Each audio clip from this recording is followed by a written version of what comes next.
livro de 2 Reis, capítulo 5, verso de número 14. Um texto bastante conhecido, mas eu acredito que Deus tem algo novo para a nossa vida aqui nessa noite. Amém? Pode ler? Para não tomar muito tempo.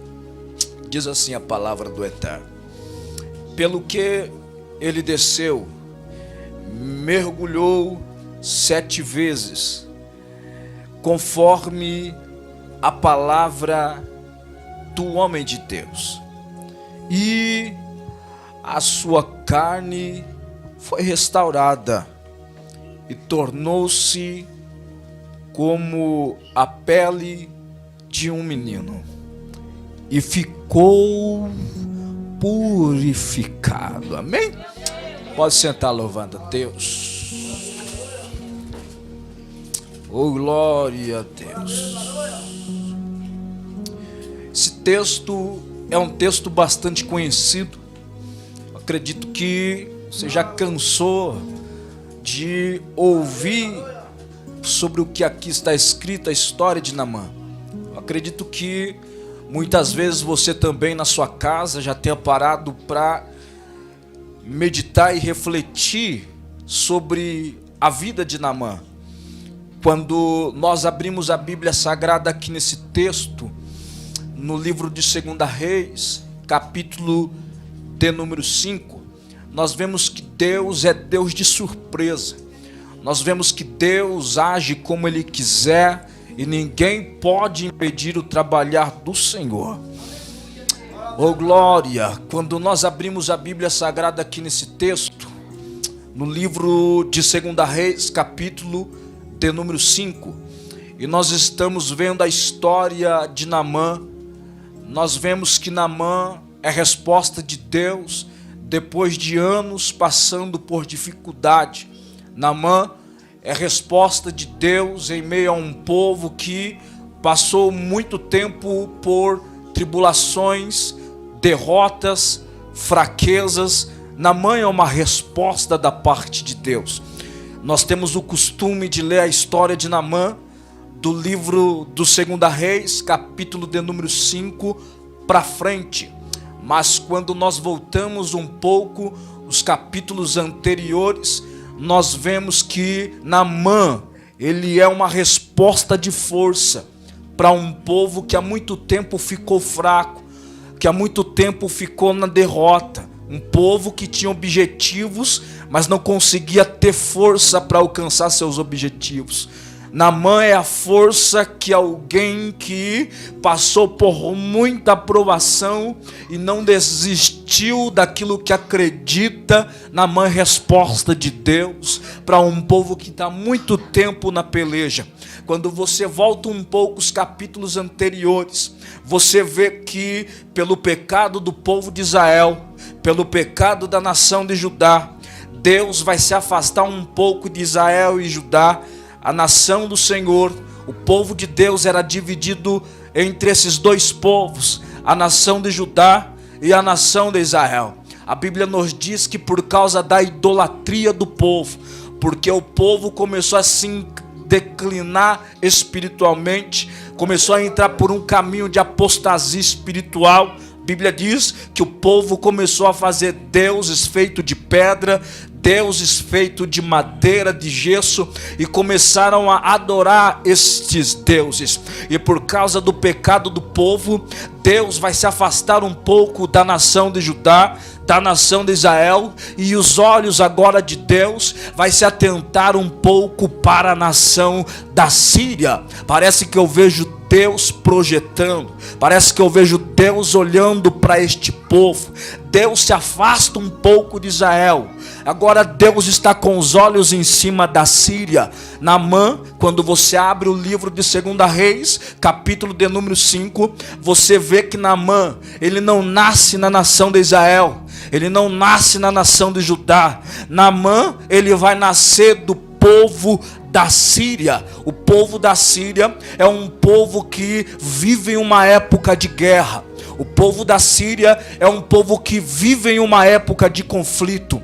O povo da Síria é um povo que está sempre diante de dificuldade. Só que quando nós abrimos a Bíblia Sagrada, nós vemos que o povo da Síria é um povo que entende que estão em época de conflito, entendendo que eles vivem uma época de conflito, entendendo que eles vivem uma época de guerra.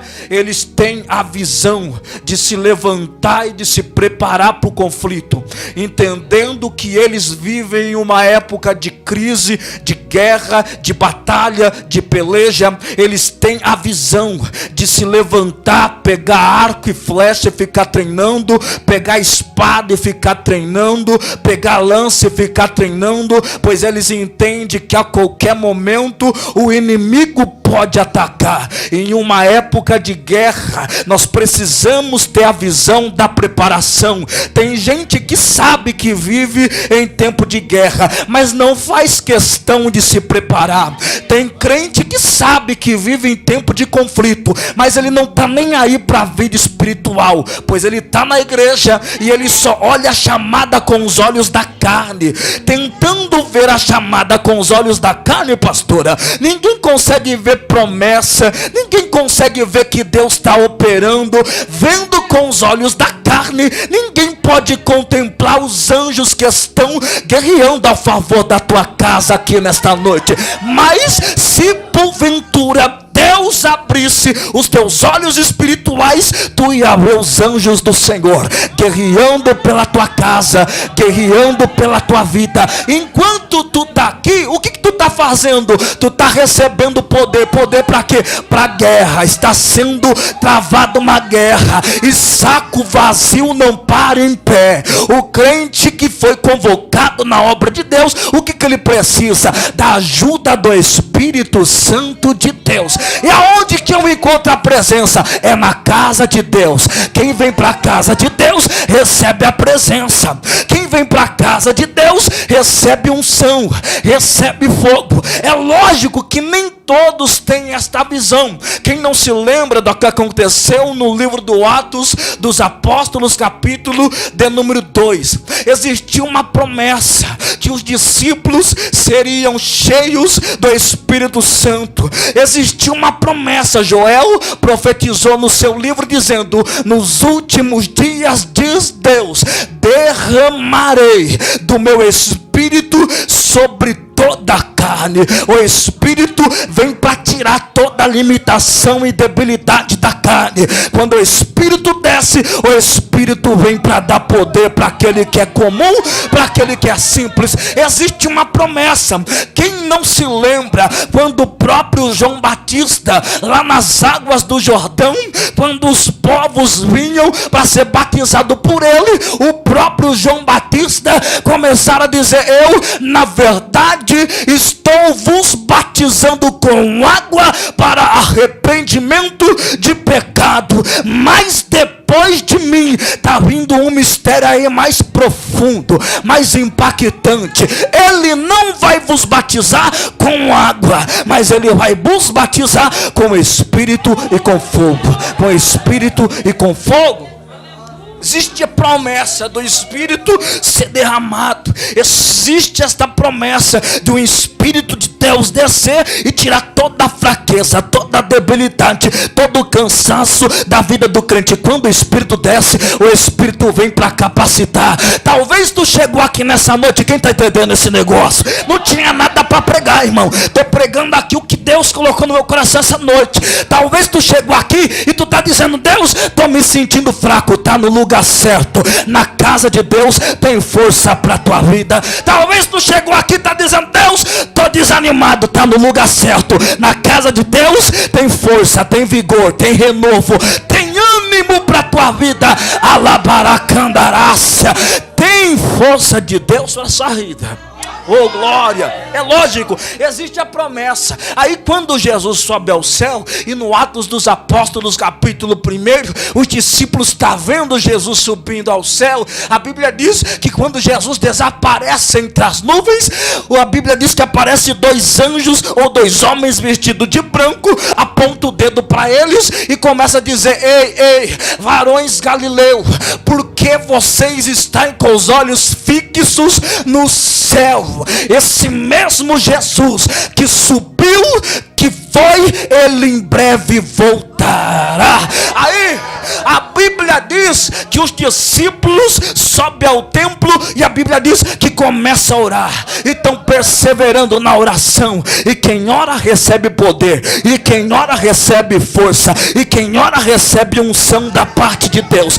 Quem ora, ele tem a visão da melhora da parte de Deus. Quem não ora, de tudo ele olha e ele pensa que vai dar errado, tudo ele olha e ele pensa que não tem possibilidade. Mas quem ora recebe a visão do mundo espiritual.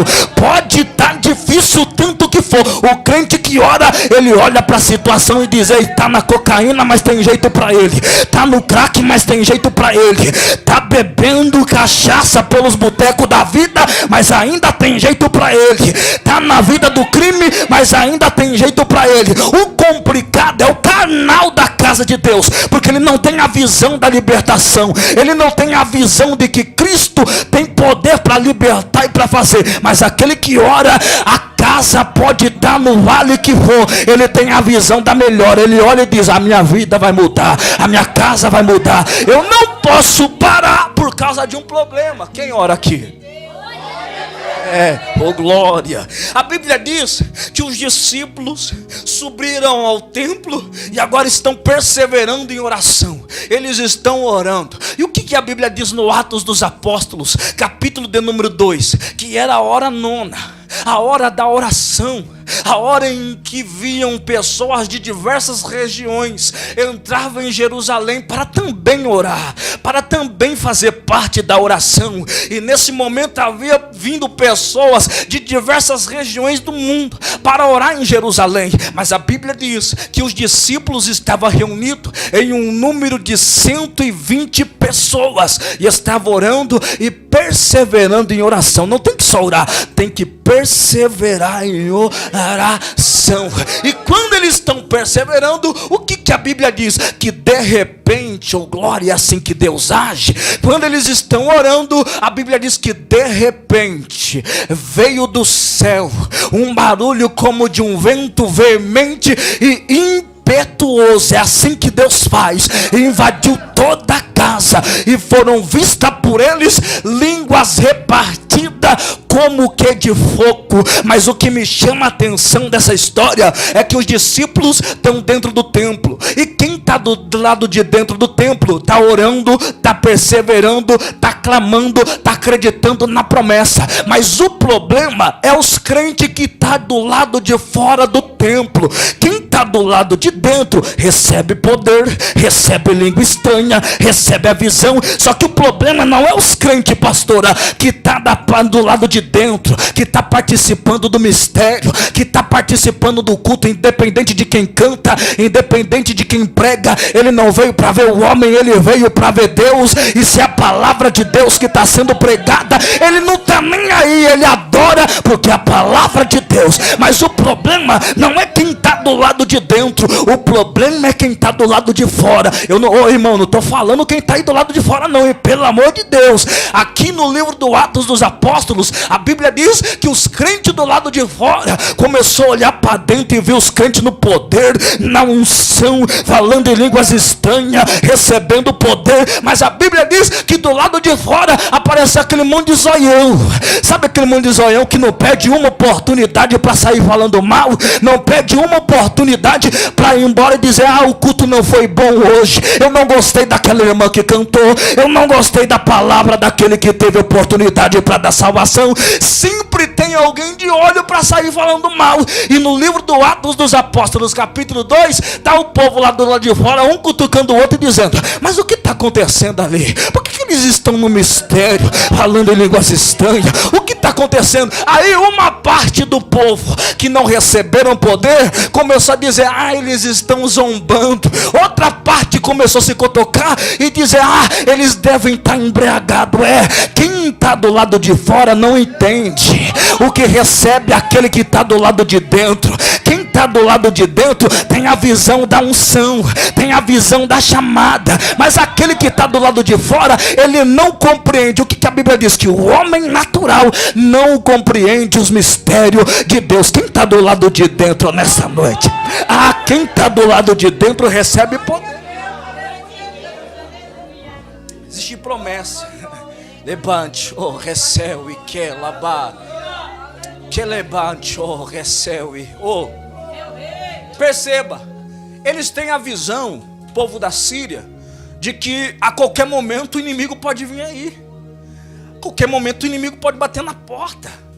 Eles vivem uma época de guerra. Em época de guerra não é momento de cochilar. Não é momento de ficar variando em pensamento. Um dia está firme, outra hora está frouxo. Um dia está na visão, outra hora não quer mais saber do ministério. Um dia está com os pés aqui firme na rocha, mas no outro dia qualquer convite do diabo ele se deixa levar. Nós estamos em um momento de guerra. Não é momento de ficar se entregando a qualquer tipo de vaidade humana. Aí o que eles fazem? Eles têm a visão de que a qualquer momento o inimigo pode chegar. O que eles fazem? Eles dão o melhor de si. Eles se preparam para o confronto. Eles se preparam para a luta. Eles não ficam de braço cruzado. Eles começam a se preparar. Só que a Bíblia nos diz que por mais que eles se preparam, por mais que eles tenham a visão de pegar espada, arco e flecha e lance e se preparar para o conflito, a Bíblia nos diz que quando eles estão no momento do conflito, eles não conseguem superar o adversário. Por mais que treinam, por mais que buscam uma capacitação, quando eles estão diante do inimigo, quando eles estão na hora do conflito, pastor, eles não conseguem superar o adversário. Só que a Bíblia ou a história vai nos dizer que mesmo perdendo, mesmo apanhando, mesmo se preparando e perdendo, eles são um povo, glória a Deus, que se levanta e continua tentando. Eles apanham aqui hoje, mas amanhã eles já estão com a espada erguida nas mãos. Eles apanham hoje, só que amanhã eles já estão com o arco e flecha na mão, se preparando. É como se o povo estivesse dizendo: eu sei que eu perdi hoje, mas amanhã pode ser minha vez. Eu sei que eu passei prova hoje, só que amanhã pode ser o dia da minha vitória. Eu estou me preparando, eu não me entrego. E o que eles fazem? Por mais que eles se preparem, vai para o conflito e pede conflito, se levanta, tem a visão de continuar, não quer baixar a guarda, não quer recuar. Mas a Bíblia nos diz que todas as vezes que eles estão no conflito, eles não conseguem superar o adversário. Só que esse povo tem um negócio que vai tocar Deus. Esse povo da Síria tem um negócio que vai mexer com o coração de Deus. Pastora, glória a Deus. Crente que desiste fácil não tem milagre com Deus. Pessoas que param em qualquer prova, em qualquer pedrinha, em qualquer levante, em qualquer situação, esse tipo de crente não viverá milagre da parte de Deus. Mas o segredo de tocar o coração de Deus, sabe o que é, pastora? É continuar. É até a visão da perseverança.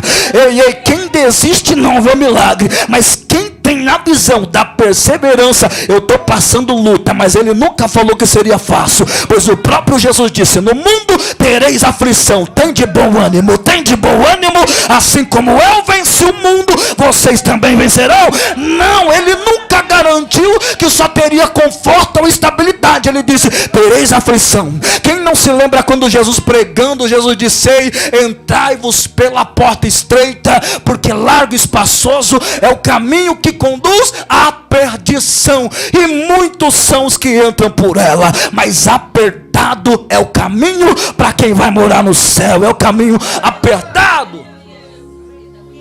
Eles se levantam, se preparam, mas perdem. Se levanta, se prepara, mas apanha. Só que mesmo perdendo e apanhando, no outro dia eles estão de pé. Eles não se rendem, não se dobram, não se entregam. Continuam acreditando na possibilidade da vitória. vitória. E parece que eu vejo esse negócio subindo até Deus. Deus olhando. E quando Deus está olhando para a terra, Deus está vendo a guerra. Deus está vendo o inimigo batendo. Deus está vendo o inimigo pegando espada, afligindo o povo. Deus está vendo toda a situação da guerra. Deus está vendo todo o momento do conflito. Só que de um lado Deus está vendo o conflito, do outro lado Deus também está vendo o coração do vaso. Oh glória! De um lado Deus está vendo a guerra, o conflito e a guerra é inevitável, porque o crente que Deus quer usar, Deus ele leva para o deserto quem ele quer usar. Não tem crente playboy, não adianta dizer que vai vir para a igreja, vai ser usado por Deus e vai viver mordomia. Com Deus não tem mordomia. Deus não te chamou para ser playboy espiritual, Deus te chamou para ganhar almas. E se Deus tem chamada na tua vida, se prepara para ter conflito. Está entendendo esse negócio? Não tinha nada para pregar não, irmão. Você está entendendo esse negócio? Quem Deus quer usar, Deus leva para o conflito. Quem Deus quer fazer um grande projeto, Deus coloca no meio de uma crise, de uma guerra. Entenda, Deus está vendo. Só que Deus está vendo também a atitude do povo de não parar. Deus está vendo também a atitude do povo de não se dobrar, de não se render, de não desistir. Eles acreditam na possibilidade da vitória, ainda que perdendo. E o crente tem que ter essa visão. Ainda que perdendo, tem possibilidade de vitória. Ainda que está todo mundo se levantando contra, não acredita, existe a possibilidade de Deus te exaltar de uma forma poderosa.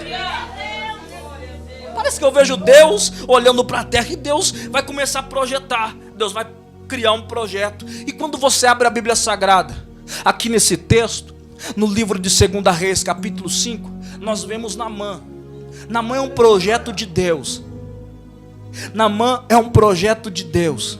Você é um projeto de Deus. Essa noite você vai entender o porquê de algumas guerras. Naamã é um projeto de Deus. Deus não coloca nem Israel e Deus não coloca nem Judá. Deus coloca na Síria. E quando você abre a Bíblia Sagrada, no livro de 2 Reis, capítulo 5, o que você já vê? Naamã, chefe do exército do rei da Síria. Era um grande homem e respeitado pelo teu povo, porque através de Naamã, o Senhor, oh glória, o Senhor, se você ler todos os capítulos anteriores, você nunca vai ver a Síria vencendo. Teve um momento da guerra para você ver que os inimigos mataram todos os soldados. E o rei Ben-Hadad, que era o rei da Síria, ele teve que fugir a cavalo sozinho. Só que quando você abre a Bíblia no livro de 2 Reis, capítulo 5, você já vê Naamã vencendo. Você já vê Naamã trazendo vitória do povo. Naamã é resposta de Deus para quem estava há muito tempo em conflito. Naamã é resposta de Deus para quem estava há muito tempo na guerra, na batalha, mas não conseguia ter vitória. E quando Naamã chega, Naamã já é resposta de Deus depois de tempos de fraqueza. Sabe o que Deus está querendo dizer para alguém que está aqui no nosso meio? Eu não sei se isso vai servir para todo mundo, mas tem alguém aqui que chegou aqui anos provado, anos passando por dificuldade, anos em conflito espiritual e se sentia perdendo, se sentia humilhado, parecia que tudo que faz não dá certo, tudo que faz parece que não tem resultado. Deus está mandando eu te dizer, Ele viu a tua perseverança, Ele viu a tua perseverança. O teu Naamã está chegando, e quando o teu Naamã chegar, vai ser resposta de Deus depois de tempos de fraqueza. Sabe o que Deus está mandando eu te dizer? Tem muita gente que te vê como fraco, tem muita gente que te vê como derrotado, aponta o dedo para a tua vida e diz, não sai do lugar, não tem crescimento, ali continua do mesmo jeito. Deus está mandando eu te dizer, Ele viu a tua perseverança. Se prepara para ver a tua vida espiritual mudar. Eu não sei se a sua vida material vai mudar, eu estou falando de espiritualidade, estou falando para quem tem promessa. Há anos está na igreja, só que não consegue desenvolvimento, ainda gagueja, ainda esquece texto, ainda não compreende. O conhecimento teológico é um pouco pequeno, pequeno, fraco, todo mundo olha, dá risada, não acredita, não confia. Deus está dizendo: eu vou honrar tua perseverança. Está chegando força para a tua vida. Ei, levante, ei, pastora, vida espiritual. Como está a tua vida espiritual? Deus, eu me sinto tão fraca. Hoje está chegando força. Deus, eu me sinto tão fraco. Hoje Deus está te dando força. Palavra profética para a tua vida. Quem está entendendo esse negócio? Ei, Naamã chega. Você percebe que Naamã já chega trazendo vitória para o povo da Síria. Você percebe que Naamã é um general. Naamã, projeto de Deus.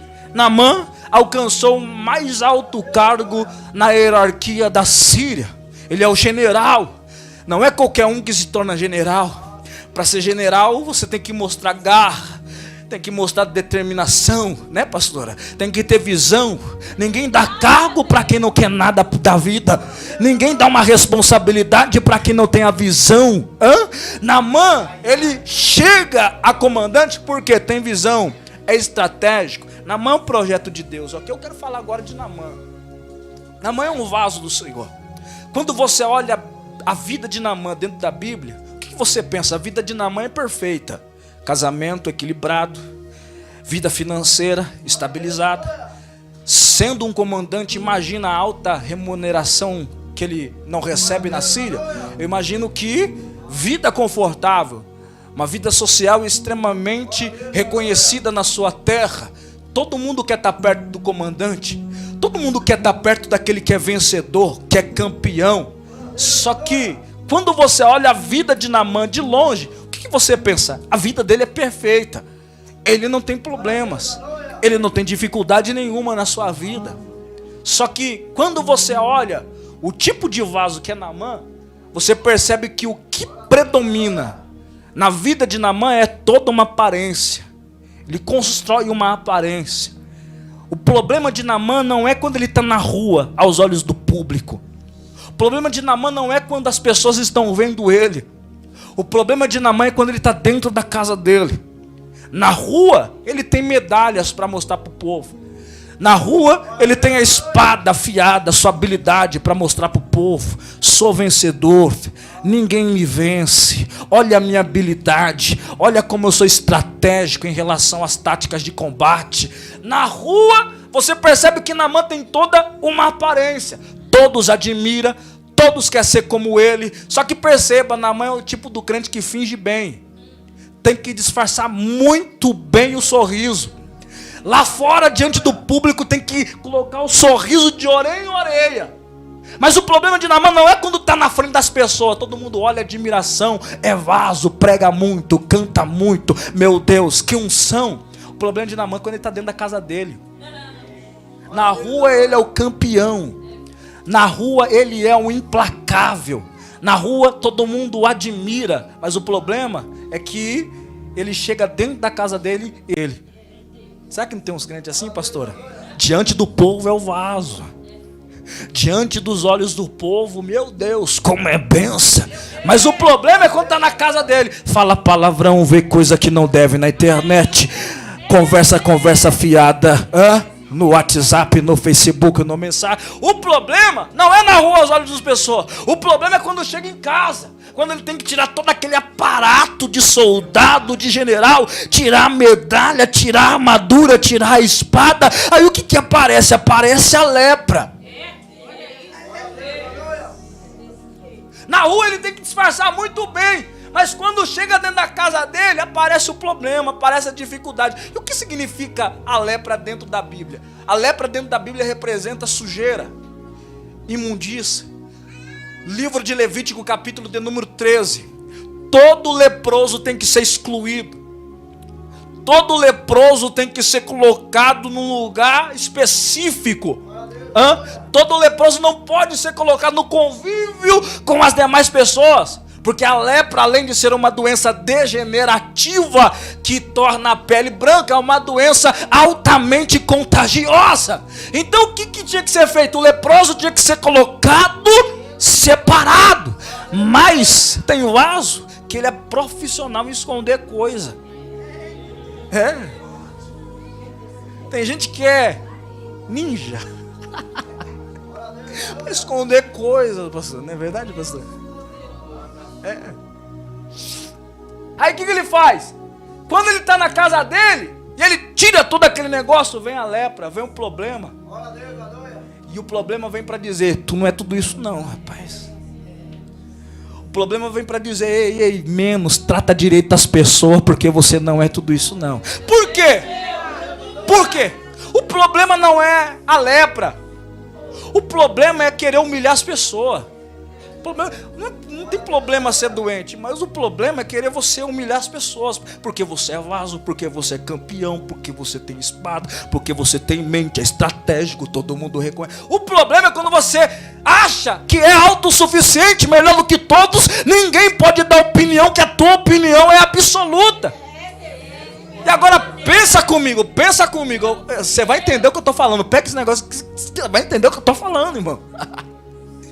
Entenda uma coisa: vida financeira equilibrada, ok? Casamento estável, ok?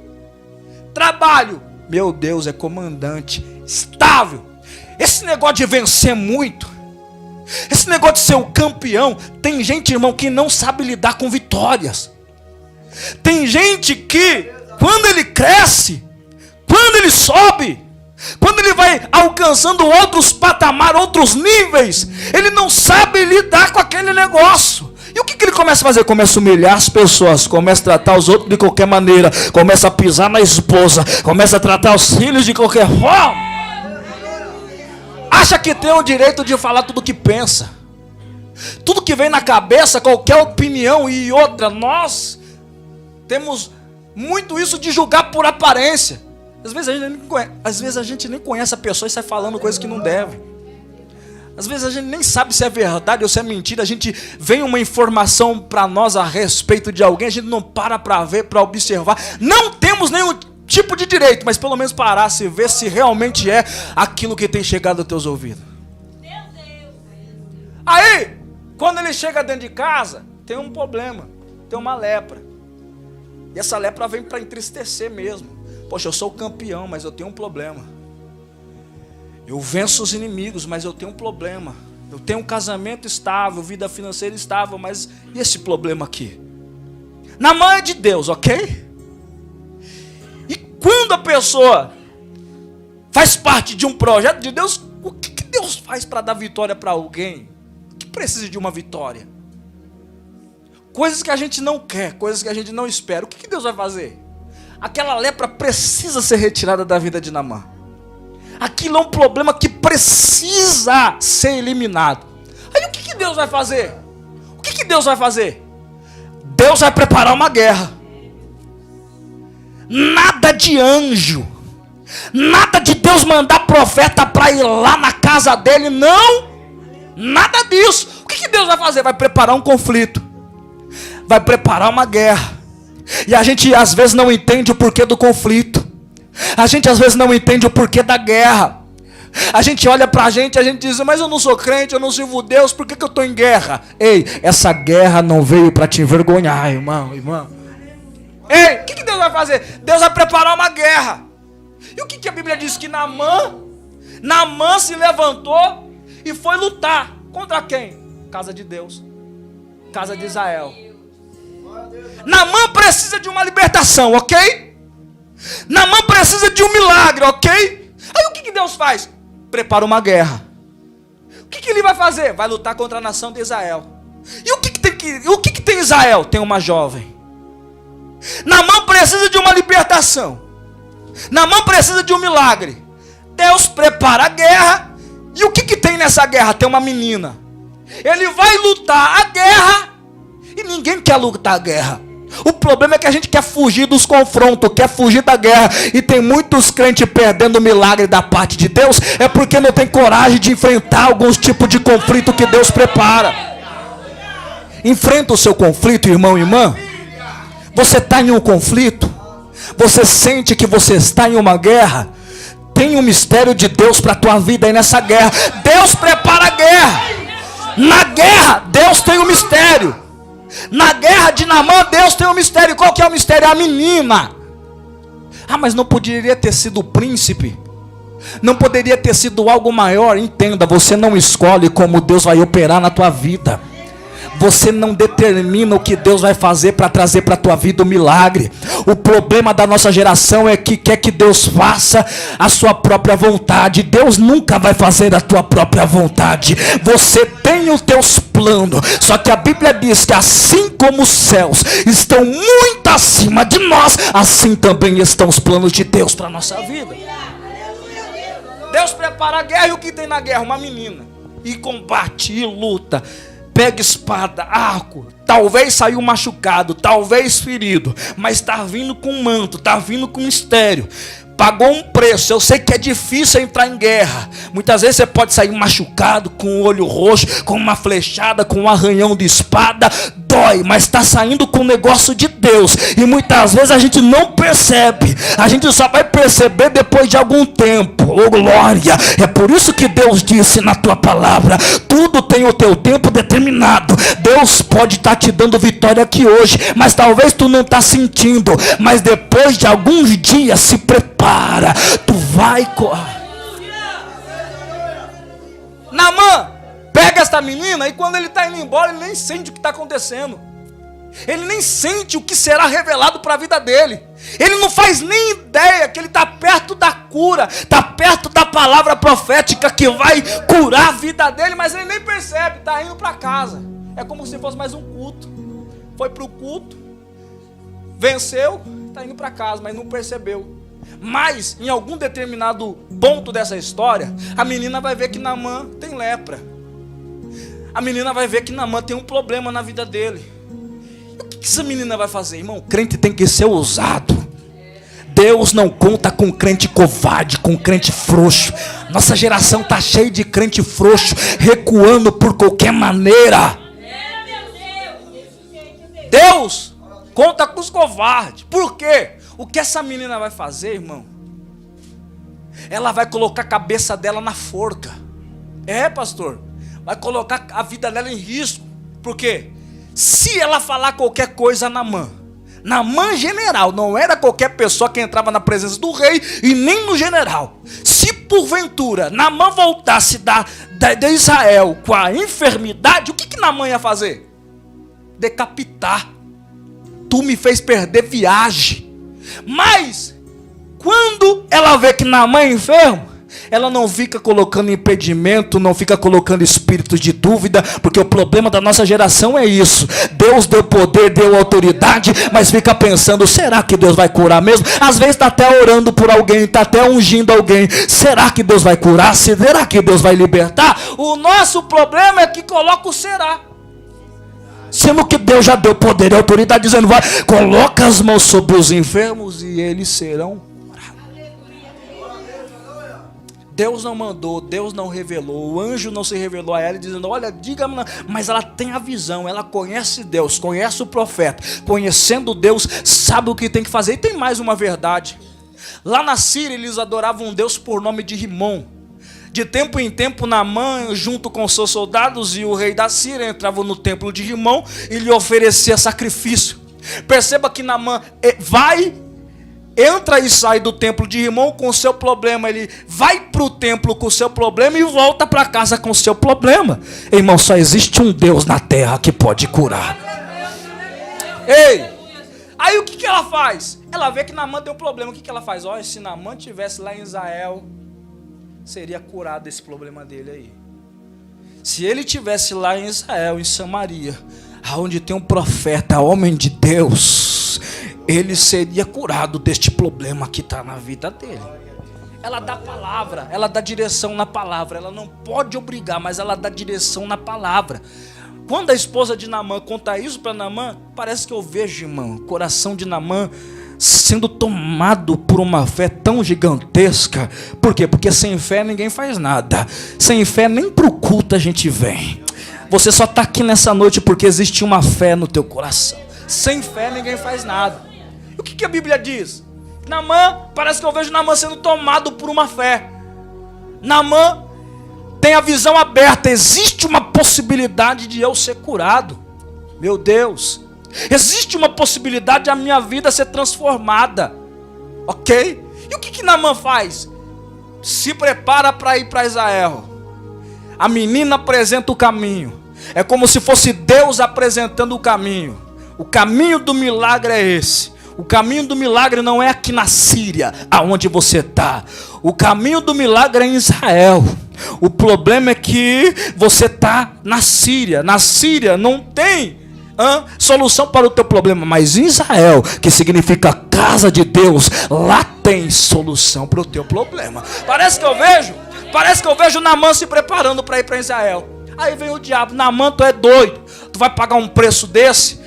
Israel é outro país, não existe avião, não existe esses ônibus confortáveis que a gente vê hoje, né, irmão? É outro país, é quilômetros de distância. Segundo historiadores, dizem que Naamã levou 4 meses para chegar em Israel. Foi um preço caro, mas ele está caminhando numa promessa, numa visão. Eu posso ser curado. E quem tem visão, independente do tempo, vai caminhando. Independente do cansaço, vai caminhando. Você acha que não teve dias de cansaço na viagem de Naamã? Você acha que não teve um momento, eu vou voltar para trás, eu estou pagando preço muito caro, mas tenho uma visão de Deus. E quando Deus dá a visão, a gente vence o cansaço. Não significa que não vai ter prova, que não vai ter pedra no caminho. Vai ter prova, vai ter pedra, mas existe uma visão. Deus te deu uma visão, e se tu está caminhando na visão, vai ter milagre. Vai ter milagre. Oh glória. Quem caminha na visão se prepara. Quem está entendendo esse negócio? Oh meu Deus. 4 meses de viagem. Naamã está na Síria. Israel, outro país. 4 meses de viagem. Na época tudo que existia, o único recurso de viagem que existia era o quê? Cavalo, camelo. Teve que parar no meio do caminho para se alimentar, buscar água. É difícil, mas eles estão caminhando numa visão. O segredo é não parar na visão que Deus deu. Ainda que a gente para um pouco para recuperar energia, parar não significa desistir. Parar significa retomar força, se alimentar para prosseguir a viagem. Tem gente que está olhando para você e está dizendo: está parado, é o fim da rota, é o fim da chamada, é o fim da visão. Ei, não, tem momento da nossa vida que a gente tem que parar para se alimentar. Se alimentar do que? De palavra, de unção, deixar Deus renovar. Já percebeu que tem gente que se acha autossuficiente? Todo culto quer pregar, todo culto quer cantar, não para se alimentar. Tem momento da nossa vida que a gente tem que ouvir um pouco também, porque o que a Bíblia diz? Bem-aventurado aquele que ouve. Recebe. Tem momento da nossa vida aí, calma irmão.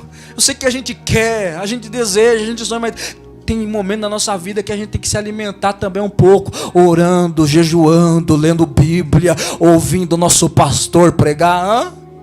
Aí, o que a Bíblia diz? Que eles estão indo para Israel, mas no caminho de Israel, a Bíblia diz que Naamã está pensando consigo: com certeza o homem de Deus vai colocar as mãos sobre a minha enfermidade, eu serei curado. Naamã vai indo para Israel criando seus próprios planos, pensando seus próprios objetivos. Como Deus vai agir? É assim que Deus vai fazer. Irmão, ai de nós quando a gente faz nossos planos. Chega em Israel, você conhece a história? Entrega a carta do rei Ben-Hadad para o rei Jorão, tal.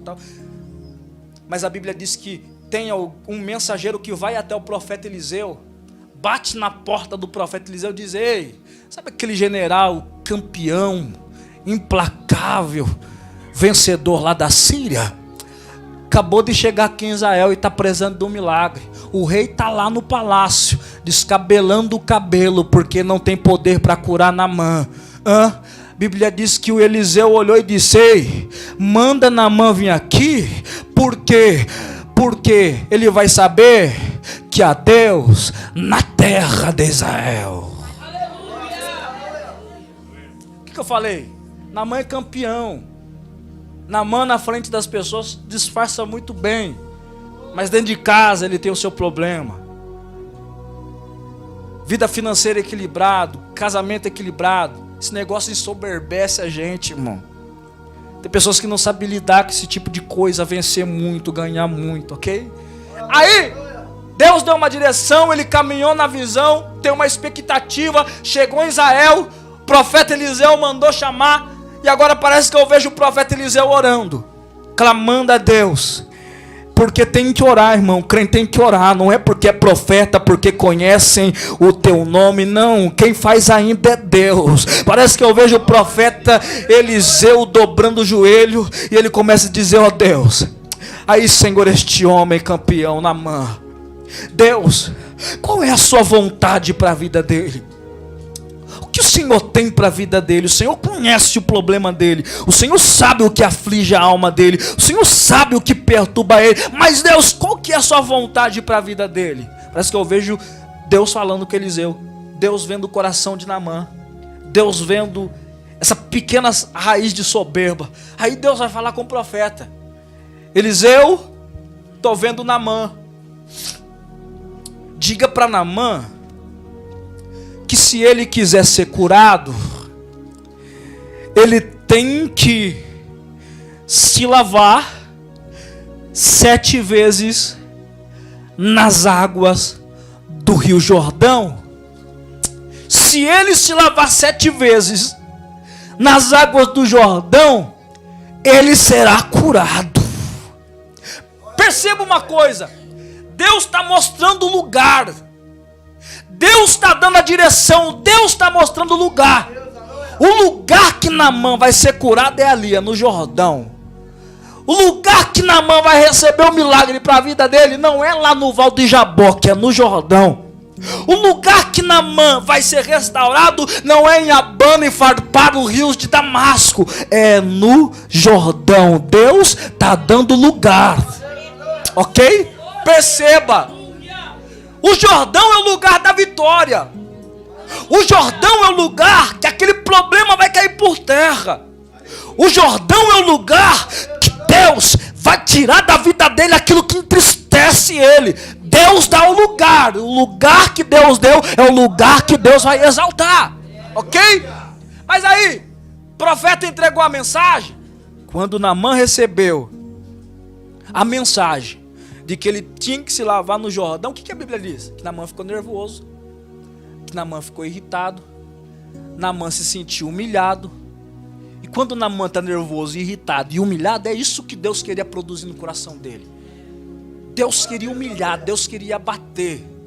Por quê? O Rio Jordão tem 3 fases na natureza. A última fase, João Batista está batizando o povo para arrependimento de pecado. Você olha para o Jordão, tu quer nadar. Outra fase do Rio Jordão é a época de Josué, quando Deus disse, pega na mão do povo e atravessa o Jordão. O Rio Jordão é um rio forte, veemente. Na época de Naamã, o Rio Jordão tem outra fase na natureza, que é um rio sujo, cheio de lama, fedido. Aí, Deus sabe o orgulho que existe no coração do vaso. Deus sabe a exaltação que existe no coração dele. Aí o que Deus quer fazer? Deus quer abater. Aí quando Deus quer abater, o que Deus fala? Se lava-te 7 vezes no Rio Jordão. Ao mesmo tempo que Deus quer abater algum tipo de sentimento que existe no coração dele, Deus quer trazer para a vida dele um milagre. Ok? E aí, o que a Bíblia diz? Que quando Naamã recebe essa informação, ele está indo para casa nervoso e irritado. Porque ele pensava que seria do jeito dele. No caminho ele está pensando, poxa, eu não poderia me lavar nas águas de Abana e Farpar e ser curado? Existem lugares melhores. Existem igrejas maiores. Existem coisas que nos seduz, que prende a nossa atenção. A gente quer estar nos melhores lugares, nos lugares fortes. O Jordão é o lugar que ninguém gostaria de estar. Lugar simples, pequeno. Todo mundo que olha o Jordão não acredita que ali existe uma possibilidade de crescimento. Mas ali o Jordão, ainda que não seja atrativo aos olhos humanos, é o lugar que Deus escolheu para dar o milagre, pastora. Tem igrejas maiores, melhor, mas é o Jordão que Deus escolheu para te levantar. Tem igrejas tremendas com pregadores famosos, pastores famosos. Todo mundo quer estar lá no meio deles para conseguir algum tipo de status. Mas é no Jordão que Deus falou: é ali que eu vou te levantar. É ali que eu vou te usar. Aí, quando Deus determina um lugar para a gente estar, para Deus nos levantar, não adianta querer ficar cobiçando outros lugares, outras igrejas, sendo que é ali que Deus te quer. Deus te quer ali. Ali Deus vai te usar. Ali Deus fará obra sobrenatural. Ali a libertação que a tua casa precisa vai vir para a glória do Deus eterno. Ok? Deus deu lugar. Não adianta ficar olhando para outros. Deus falou ali. É ali que tu tem que estar. Deus deu a palavra e Deus deu o lugar. Se tem a palavra e tem um lugar, se obedecer, irmão, se obedecer, ele tem a palavra e tem um lugar. Ele tem a palavra e tem um lugar. O problema da nossa geração é que tem a palavra, Deus mostra o lugar, só que quer fazer do próprio jeito. Quer ficar perto de gente que às vezes até despreza. Na frente aperta a mão, na frente abraça, na frente, glória a Deus, aleluia, te exalta, te honra. Mas é tudo falsidade. Aí abana e faz parte. Aí Jordão, aonde a gente olha e diz: ali não tem possibilidade. É ali que Deus quer usar. O problema é que a gente quer ficar atrás de gente que não está nem aí para nós. O problema é que a gente quer ficar se humilhando. Ei, irmão, tu é vaso, Deus te chamou. Para com esse negócio, irmão. Ei, Deus quer te usar. Mas é ali no Jordão. Mas é engraçado o jeito que Deus age, né? Porque ele viaja quilômetros de distância. Ele está caminhando numa visão. Talvez ele pensava assim: eu vou sair de lá honrado, vou sair de lá sarado. Talvez o rei vai me convidar para o palácio, um lugar bonito, vai preparar um almoço, um jantar para mim. Ele não esperava que o que Deus queria fazer na vida dele e colocar ele era no Jordão. Ambiente estreito, de extrema dificuldade. Mas pois bem, quando Naamã está indo embora nervoso, é como vir para o culto com um problema, mas voltar para casa com o mesmo problema, porque não tem a capacidade de obedecer, ok? Aí quando ele está indo nervoso, alguém vai abrir a visão dele, porque é assim que Deus faz. Sempre tem alguém que tenta abrir a nossa visão, porque a gente é rebelde, a gente é semblante duro, a gente é soberbo demais. Aí quando ele está indo embora, alguém puxa a armadura e diz: ei, o homem de Deus não falou nada demais não, hein? Tu tá enganado. O homem de Deus só falou: se lava-te e serás curado. Ele não falou nada demais não. Tu que tá fazendo tempestade em copo d'água. É tu que tá causando aí confusão onde não tem confusão. Ele só falou: se lava e será curado. É que a gente complica demais. Nervoso, tem dificuldade de se dobrar, tem dificuldade de aceitar a palavra, tem dificuldade de aceitar a correção. Ei, e esse tipo de crente vem com o problema e vai embora com o problema. Vem tribulado e volta mais tribulado ainda. Aí, pastor, tá indo embora um oficial de menor patente, puxa a armadura e diz: ei, o homem de Deus não falou nada demais, hein? Tu tá enganado. Tem hora que a gente se engana, irmão. Por mais que a gente prega, por mais que a gente canta, por mais que somos pastor, tem hora que a gente erra na nossa visão e no nosso conceito. Errou no conceito, estava perdendo a possibilidade de ser curado. Mas aí vem um pequenininho: olha, não faz desse jeito não, se tu está errado. O problema não é o profeta que te corrigiu. O problema não é o lugar que Deus quer que você fique. O problema é você. Você não entendeu que o problema não é o lugar. O problema não é a palavra. O problema é você. Você está entendendo? O problema é o seu coração que fica nervoso com qualquer coisa. Seu coração que fica nervoso com qualquer palavra. Somos falhos, irmãos. Eu posso aqui soltar uma palavra mal colocada no altar. Aí tem alguém que tem dificuldade emocional, qualquer probleminha, qualquer palavrinha se chateia, sai do culto dizendo: ah, aquela palavrinha foi pra mim, jogou em direta pra mim. Irmão, para com esse negócio. Se dobra. Deus quer bater. Lava-te no Jordão. Aí, abriu a visão, ele tá voltando. Ele volta pro lugar que Deus escolheu ele estar. Ele volta para o lugar que Deus escolheu para dar vitória para ele, pastor. Ei, ô glória, peraí, eu tenho a palavra, e agora eu estou no lugar que Deus escolheu para me levantar. Existe uma profecia na vida do crente, irmão, entende? Você tem que pegar as profecias que vêm para a tua vida, ok? Acata as profecias lançadas do altar para a sua vida, porque o que vai fazer Deus te honrar, te exaltar, são as profecias liberadas para a tua vida. Tem palavra, Deus está alimentando, pega aquilo que Deus tem falado ao teu respeito. Aí, ele tem palavra e está no lugar que Deus mandou. É difícil, é lugar complicado, não é o lugar que gostaria de estar, mas é o lugar que Deus me pôs. Eu tenho uma palavra, então se eu estou aqui, Deus vai fazer alguma coisa. Deus vai fazer alguma coisa, Deus vai fazer. Não pode dar errado. Se é Deus que está no negócio, por mais estranho aos meus olhos que seja, Deus vai fazer esse negócio dar certo. Tem tudo para dar errado, mas Deus vai fazer dar certo. Tem tudo para não progredir, mas se é Deus que mandou eu estar nesse negócio. Aí o que a Bíblia diz? Lava uma, e os soldados ouvindo, e os soldados dele vendo. Naamã vai descer mesmo nesse lugar corajoso, rio sujo, cheio de lama. A Bíblia, segundo historiadores, dizem que aquele rio cheirava mal. Naamã é corajoso, mas existe uma palavra de Deus. Se Deus falou, Deus vai dar vitória. Uma, duas, três, 4, 5. Não é para fazer do próprio jeito, não. É do jeito que a palavra do Senhor veio. 5, 6, 7. Conforme a palavra do homem de Deus. Naamã tinha 40 anos de idade. 40 anos de idade é novo. Menino ainda. Ok? Mas Naamã é soldado, Naamã é guerreiro. As guerras envelhecem a gente. Envelhece o nosso semblante. E peraí, se Naamã é guerreiro, então não é só bater. Não tem esse negócio de só bater. Numa luta, num conflito, você também vai levar um soco, vai levar uma flechada, um golpe de espada. Não tem esse negócio de só bater. Ninguém está morrendo.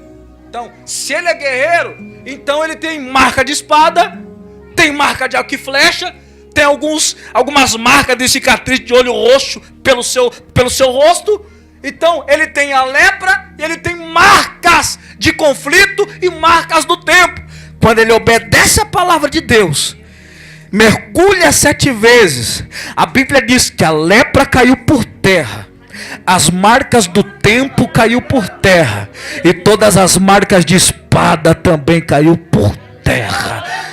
Quando ele sai da água, os soldados nem reconhecem, porque a Bíblia diz que ele mergulha, e quando ele sai, a pele dele sai parecendo como a pele de uma criança. É um renovo, é uma restauração. A palavra de Deus faz isso. A palavra de Deus faz isso, nos enjovelece, pastora. Eu lembro quando eu tinha 35 anos. Deus enjovelece a gente, irmão. E tem hora que as pessoas olham pra gente e nem acreditam a idade que temos. É Deus com o Espírito Santo fortificando. Amém? Quantos recebem essa palavra? Aplaude, aplaude o nome do Senhor. Deus abençoe.